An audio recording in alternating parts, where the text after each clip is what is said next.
इस वीडियो में हम क्लास 12th हिंदी का काव्य खंड कविता संख्या 1 जिसका नाम है कड़बक उसके कवि परिचय देखेंगे।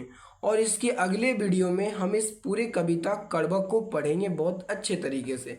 तो इससे पहले हम पढ़ेंगे आज कड़बक का कवि परिचय। तो चलिए हम अपने वीडियो को शुरू करते हैं। तो कड़बक के जो कवि हैं उनका नाम है मलिक मोहम्मद जयसी। मलिक मोहम्मद जयसी कड़बक कविता के कवि हैं। आइए हम इनका कवि परिचय पढ़ते हैं। तो देखिए, मलिक मोहम्मद जायसी का जो जन्म है वह 15वीं शताब्दी के उत्तरार्ध अनुमानतः 1492 ईस्वी में।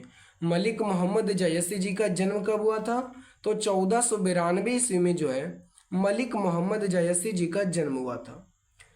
निधन, मलिक मोहम्मद जायसी जी का निधन जो है ये 1548 ईस्वी में हुआ था। ये भी अनुमानता है, ये निश्चित नहीं है कि इनका निधन जो है 1548 ईस्वी में हुआ और जन्म जो है 1492 ईस्वी में हुआ था। ये अनुमानता है, यानी कि इसी के आसपास जो है मलिक मोहम्मद जायसी जी का जन्म हुआ था 1492 ईस्वी के आसपास और इनका निधन जो है 1548 ईस्वी में हुआ था। निवास स्थान, मलिक मोहम्मद जायसी जी कहाँ रहते थे?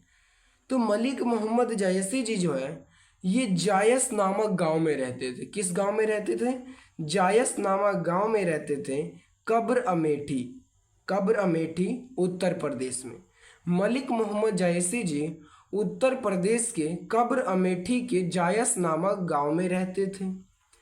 मलिक मोहम्मद जायसी जी के पिता का क्या नाम था? तो मलिक मोहम्मद जायसी जी के पिता का नाम था मलिक शेख ममरेज। मलिक मोहम्मद जायसी जी के पिता का क्या नाम था? मलिक शेख ममरेज या मलिक राजे अशरफ, इन्हीं के पिता का नाम था। मलिक मोहम्मद जायसी जी के गुरु थे जिनका नाम था सूफी संत शेख मोहिदी। इनके गुरु का नाम था मलिक मोहम्मद जायसी जी के सूफी संत शेख मोहिदी और सैयद अशरफ जहांगीर। मलिक मोहम्मद जायसी जी के दो गुरु थे। एक गुरु का नाम था सूफी संत शेख मोहिदी और दूसरे गुरु का नाम था सैयद अशरफ जहांगीर। अब इनकी वृत्ति का मतलब होता है कार्य। मलिक मोहम्मद जायसी जो है कहाँ कहाँ पे कार्य किए, कौन कौन से काम किए? देखिए, आरंभ में जायस में रहते हुए किसानी, यानी कि मलिक मोहम्मद जायसी जो है ये शुरू में तो रहते थे जायस नामक गांव में और ये शुरू में जो है जायस नामक गांव में रहते हुए जो है ये किसानी का काम करते थे। ये जो है किसान थे। उसके बाद ये शेष जीवन फकीरी में बिताए। फकीरी में साधुओं के साथ जो है, जिस प्रकार साधु लोग मांग कर खाते हैं उसी प्रकार मलिक मोहम्मद जयसी भी जो है अपना आधा जीवन जो है, शेष जीवन जो है ये साधुओं के रूप में जो है फकीरी के रूप में बिताए। उसके बाद बचपन में ही अनाथ हो गए और ये मलिक मोहम्मद जायसी जी जो है ये बचपन में ही क्या हो गए? अनाथ हो गए थे। इनके माता पिता का जो है बचपन में ही निधन हो गया था। साधुओं फकीरों के साथ भटकते हुए बचपना भी था और इनका बचपना जो है ये साधुओं और फकीरों के साथ भटकते हुए जो इनका बचपना भी था। व्यक्तित्व, यानी कि ये कैसे थे, इनका रूप कैसा था, रंग कैसा था, स्वभाव कैसा था, उसी को बोलते हैं व्यक्तित्व। तो देखिए, चेचक के कारण रूपहीन, ये जो है चेचक के कारण जो ये रूपहीन हो गए थे, यानी कि जो इनके फेस पर जो है, चेहरे पर जो है चेचक हो गया था जिनके कारण ये रूपहीन हो गए थे। यानी कि ये क्या हो गए थे? रूपहीन हो गए थे चेचक के कारण।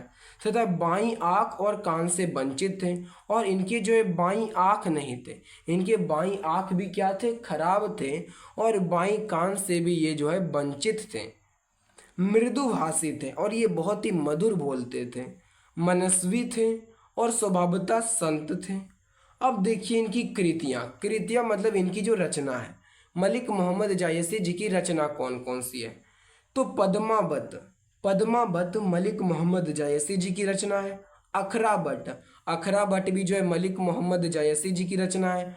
आखिरी कलाम जो है मलिक मोहम्मद जायसी जी की रचना है। चित्ररेखा, कहरानामा, मासला या मासला नामा और इनके अतिरिक्त जो है चंपावत, होलीनामा, इतरावत आदि कृतियां भी उल्लेख में आती है। ये सब जो है मलिक मोहम्मद जायसी जी की रचना है, जिनमें मैं आपको दो तीन रचना बताता हूँ जो कि महत्वपूर्ण है, जो कि एग्जाम में बार बार पूछा जाता है। जैसे एक है पद्मावत। ये पद्मावत से ये जो है लिया गया है कविता कड़वक। ये कहाँ से लिया गया है? पद्मावत से। तो इसको तो आपको याद रखना होगा, ये बहुत ही महत्वपूर्ण है। पद्मावत से बोलेगा कि ये जो कविता है कड़वक, ये कहाँ से लिया गया है? तो यह जो कड़वक कविता ये पद्मावत से ही लिया गया। उसके बाद ये हो गया अखरा बट, आखिरी कलाम, चित्ररेखा। ये सब बहुत ही महत्वपूर्ण रचनाएं इनकी। अब चलिए हम आपको इस कड़वक कविता को जो है एक एक लाइन करके समझाते हैं। तो पहले में कवि मोहम्मद मलिक मोहम्मद जायसी जी कहते हैं, एक नैन कवि मोहम्मद गुनी। एक नैन माने एक ही आँख है कवि की, कवि मोहम्मद गुनी। फिर भी कवि मलिक मोहम्मद जायसी जो है गुनी है, गुणवान है, गुणशील है। सोई बिमोहा जई कवि सुनी। सोई मने होता है बही। सोई मने क्या होता है? बही। बिमोहा मने विमोहित हो जाता है। जई मने जिसने, कवि सुनी यानी कि जो मलिक मोहम्मद जायसी जी को सुनता है वही जो है मलिक मोहम्मद जायसी जी की ओर क्या हो जाता है? विमोहित हो जाता है। अही यहाँ कवि कहना चाहते हैं कि एक नैन कवि मोहम्मद गुनी, सोई बिमोहा जई कवि सुनी। कवि की एक ही आंख है, फिर भी कवि क्या है? गुणवान है, गुणशील है। सोई बिमोहा जई कवि सुनी, और जिसने कवि की सुना है वह जो है विमोहित हो जाता है। चांद जैस जग विधि अवतारा। अब मलिक मोहम्मद जायसी जी कहते हैं अगले लाइन में कि चांद जैस जग विधि अवतारा। चांद मने होता है चंद्रमा, जैस मने होता है जैसा, जग मने होता है ये संसार, विधि मने होता है विधाता ईश्वर, और तारा मने होता है इस धरती पे जन्म दिया है। तो मलिक मोहम्मद जायसी जी कहते हैं कि चांद जैस जग विधि अवतारा, अर्थात चांद की जैसा जो है विधि, जो परमात्मा है, जो ईश्वर है, मुझे इस जग में जो है, इस संसार में जो है अवतारा है, जन्म दिया है। दिन कलंक किन्हीं उजियारा। दिन कलंक, दिन कलंक मन होता है किन्हीं उजियारा, यानी कि जिस प्रकार चंद्रमा में जो है कलंक है, दिन कलंक किन्हीं उजियारा। जिस प्रकार चंद्रमा में कलंक है, फिर भी वह पूरे संसार को क्या करता है? अपनी रोशनी से जो उजियारा कर देता है, उजागर कर देता है। जिस प्रकार चंद्रमा में कलंक काला दाग होता है, फिर भी वह चंद्रमा जो है इस पूरे संसार को जो है अपनी रोशनी से उजागर कर देता है। उसी प्रकार कवि जो है अपनी एक ही आंख से जो है इस पूरे संसार को देखते हैं। यहाँ पे बोला जा रहा है जग सूझा एक ही नैना। आगे बोलते हैं कवि मलिक मोहम्मद जायसी जी कि जग सूझा एक ही नैना। जग सूझा, जग माने क्या होता है? संसार। सूझा माने होता है देखा, एक ही माने होता है एक, और नैना माने होता है नैना माने आँख।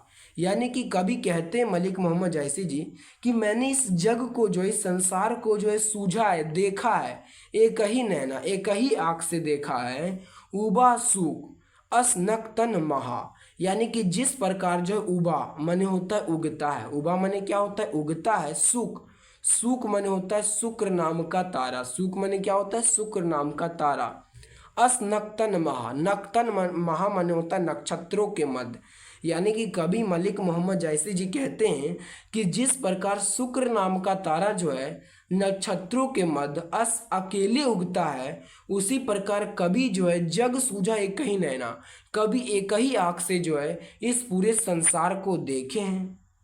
अगली लाइन में कवि कहते हैं मलिक मोहम्मद जायसी जी, जो लही अम्बही डाव ना हुई। जो लही, जो लही मने होता है जब तक। जो लही मने क्या होता है? जब तक।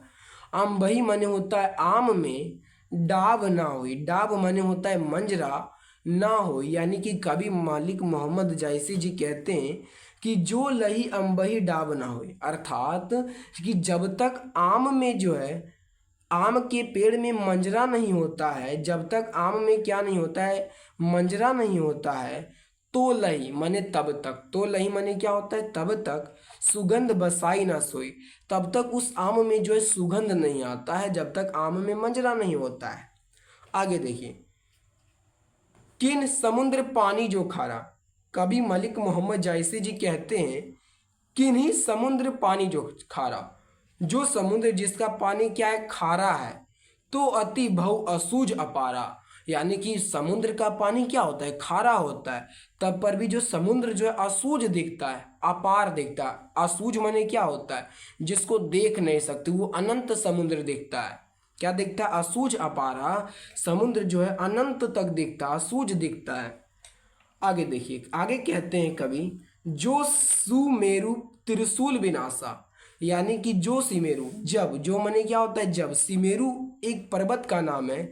यानी कि जब जो सिमेरु, यानी कि जब सिमेरु पर्वत पर जो है त्रिशूल से मारा गया, त्रिशूल फेंकर मारा गया, उस सिमेरु पर्वत के विनाश के लिए उस पर त्रिशूल से मारा गया, तो भा कंचनगिरी लाग लकासा, तो वह जो सिमेरु पर्वत है वह कंचनगिरी, वह जो है सोने में बदल गया, और लाग आकाशा, और आकाश में जाकर क्या हो गया, लग गया।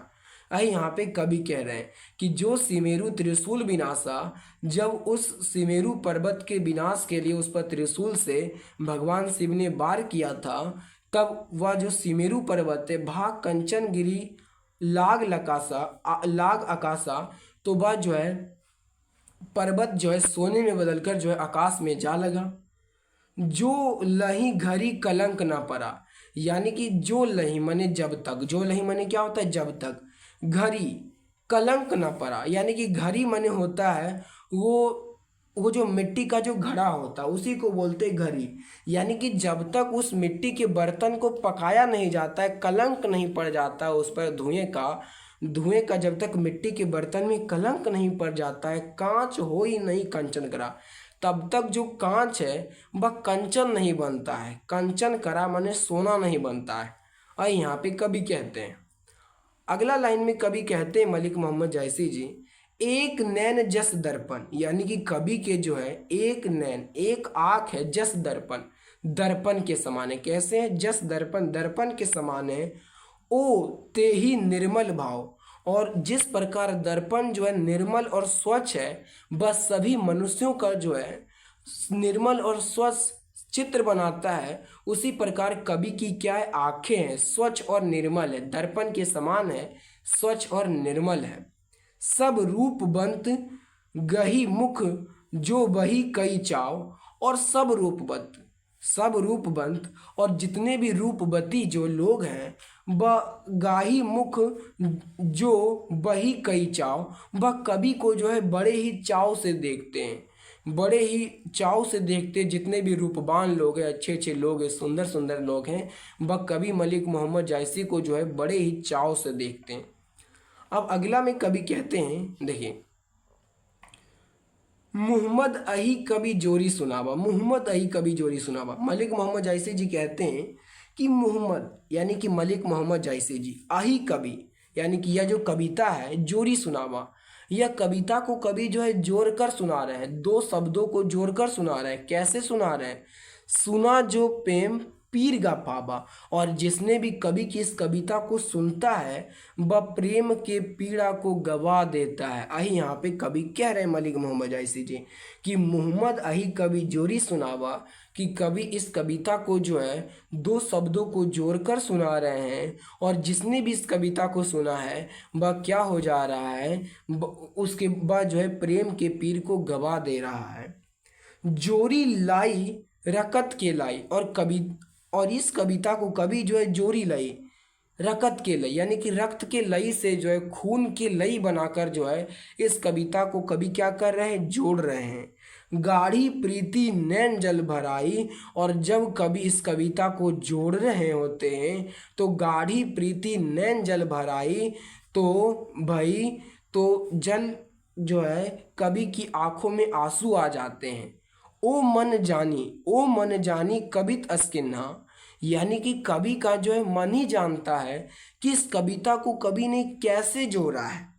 मकू या रहे जगत माचिना, और कवि कहते हैं कि मकू या रहे जगत माचिना, सिर्फ मेरा इस जगत में जो है संसार में जो है चिन्ह रह जाए, चिन्ह रह जाए, बस हमें और कुछ नहीं चाहिए, बस मेरा इस संसार में एक चिन्ह रह जाए। आगे देखिए, कहाँ सो रतन सेन असराजा। अब मलिक मोहम्मद जायसी जी कहते हैं कि कहाँ गए वो रतन सेन असराजा। जब आप पिछले जो ये जो कवि का जब आप परिचय पढ़ेंगे तो उसमें रतन सेन का नाम आया है, एक रतन सेन राजा उसका नाम आया है। तो भाई यहाँ पे कवि कहते हैं कि कहाँ गए वो रतन सेन राजा, कहाँ सुबह असी बुद्धि उपराजा। सुबह मन होता है तोता। इस रतन सेन का एक उप मुख्यमंत्री था, मानो एक प्रकार का। क्या था उसका नाम? था तोता। वह था तोता, वह उप राजा था वो तोता। वही बोल रहा है यहाँ पे, बोल रहे हैं कभी मलिक मोहम्मद जायसी जी कि कहाँ गए वो सुबह उप राजा। वो जो तोता उप राजा था कहाँ गए? कहाँ अलाउद्दीन सुल्तान। अब कहाँ, अब जो है वो जो अलाउद्दीन सुल्तान है दिल्ली का, अब वो कहाँ गए? कहाँ राधो जई किन बखानू। और कहाँ गए वो राधो, कहाँ गए वो राधो जो कि किन बखान करते थे हमेशा। कहाँ स्वरूप पद्मावती रानी। और कहाँ गई वो रूपवती पद्मावती रानी, कहाँ गई? कोई ना रहा जग रही कहानी। यानी कि कोई ना रहा, इस संसार में कोई ना रहा अब, लेकिन सिर्फ उसकी कहानी रह गई इस संसार में। इसलिए कवि जो है कहते हैं अपने लिए कि मुझे कुछ नहीं चाहिए, सिर्फ मेरा इस जगत में जो है रहे माँ चिन्ह, सिर्फ मेरा इस जगत में चिन्ह रह जाए। आगे बोलते हैं कवि, धनी सो पुरुष अस्कृति जासु। धनी सो, धन है वो पुरुष जिसकी कृति जो है जासु है। यानी कि कवि कहते हैं धनी सो पुरुष जस कृति जासु। धन है वो पुरुष जिसकी कृति जासु है। फूल मरे पे मरे ना बासु।